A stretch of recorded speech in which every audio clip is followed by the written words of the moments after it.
بسم اللہ الرحمن الرحیم۔ رسول اللہ صلی اللہ علیہ وسلم نے فرمایا،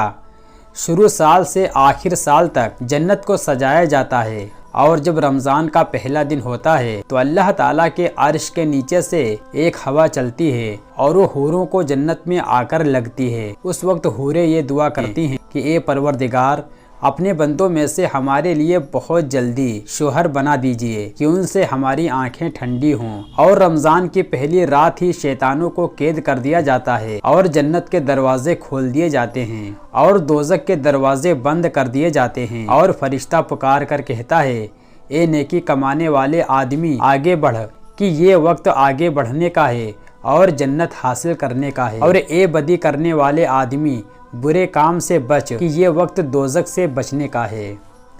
رسول اللہ صلی اللہ علیہ وسلم نے فرمایا، روزے اور قرآن قیامت کے دن سفارش کریں گے۔ روزہ کہے گا کہ اے رب، میں دنیا میں اس کو کھانے پینے سے روکے رکھا تھا اور خواہشوں سے روکے رکھا تھا، اب اس کے حق میں میری سفارش قبول فرما اور اس کو بخش دے۔ اور قرآن کہے گا، اے رب، میں نے اس کو پوری نیند سونے نہیں دیا تھا، یہ میرے پڑھنے اور سننے میں لگا رہتا تھا، اب میں اس کی سفارش کرتا ہوں کہ اس کو بخش دے۔ بس اللہ تعالیٰ دونوں کی سفارش قبول فرمائے گا اور روزے رکھنے والے کو بخش دے گا۔ رسول اللہ صلی اللہ علیہ وسلم نے فرمایا، رمضان کے مہینے میں جو مرد عورت کسی روزے دار کا روزہ کھلا دے تو یہ اس کے گناہوں کی معافی کا اور دوزخ سے بچنے کا سبب بن جائے گا، اور اس کو بھی روزے دار کے برابر کا ثواب ملے گا، اور روزے دار کے ثواب میں کچھ بھی کمی نہیں ہوگی۔ صحابہ نے عرض کیا کہ یا رسول اللہ،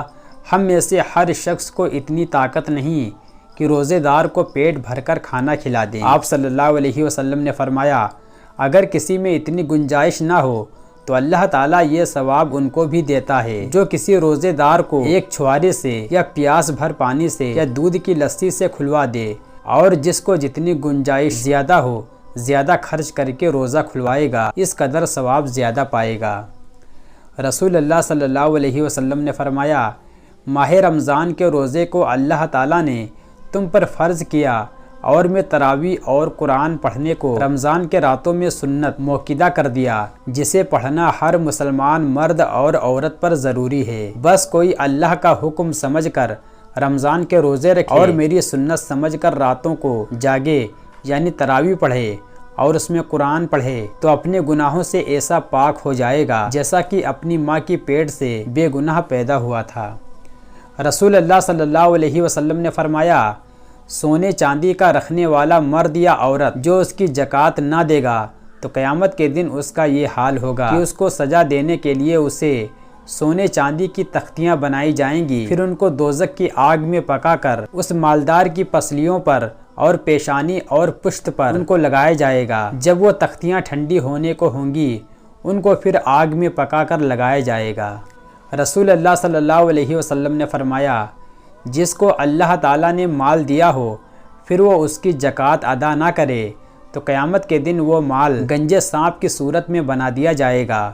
اس کی آنکھوں کے بیچ میں 2 نقطے ہوں گے، ایسا سانپ بہت زہریلا ہوتا ہے، وہ سانپ اس کے گلے میں توک یعنی ہنسلی کی طرح لپٹ جائے گا اور اس مالدار کے کلے پکڑ کر کہے گا کہ میں تیرا مال ہوں، خزانہ ہوں، جس کو تو نے دنیا میں جمع کیا تھا اور اس کی زکوٰۃ نہ دیا کرتا تھا۔ اگر خرچ کی قدرت ہو تو حج سے پہلے یا بعد میں مدینہ شریف ضرور جائیں اور حضور صلی اللہ علیہ وسلم کے روزے انور کی اور آپ کی مسجد کی زیارت سے برکت حاصل کریں۔ اس کے بارے میں آپ صلی اللہ علیہ وسلم نے فرمایا کہ جس نے اللہ کے گھر حج کیا اور میری قبر پر نہ آیا تو اس نے مجھ پر ظلم کیا، اور جو میری قبر پر آیا اس کی شفاعت مجھ پر واجب ہو گئی، اور جس نے میری مسجد میں نماز پڑھی تو اس کو 1 رکعت کے بدلے 50,000 رکعت کا ثواب ملے گا، اور مجھ کو ساری زمین پر کوئی جگہ ایسی پسند نہیں جس کو میں اپنی قبر کے لیے مدینے سے زیادہ پسند کروں۔ جب آپ صلی اللہ علیہ وسلم سفر سے تشریف لاتے تو مدینہ کی دیواروں کو دیکھ کر محبت کے جوش میں